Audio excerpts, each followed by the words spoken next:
Hi class, let's take a look at problem 8. Now on problem 8, they want us to look at the cosh function.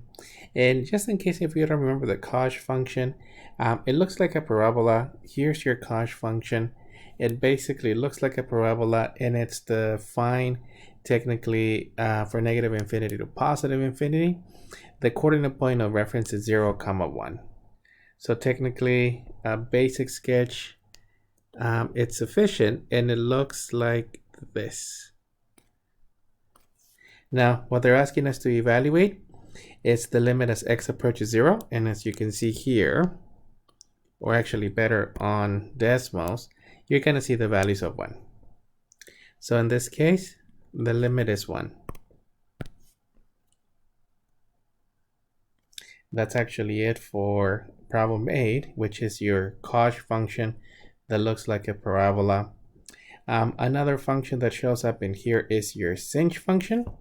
And your sinh function looks like a tangent kind of, or like an x to the third.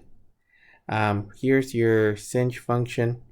It is defined at 0, 0.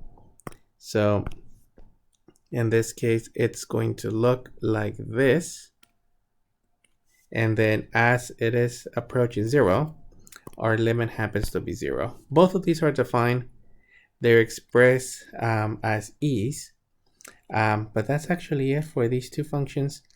Once again, your cosh function looks like a parabola. You can actually see it here. Your sinh function looks like an x to the third power, and its limit as x approaches 0 happens to be 0. That's actually it for 8 and 9.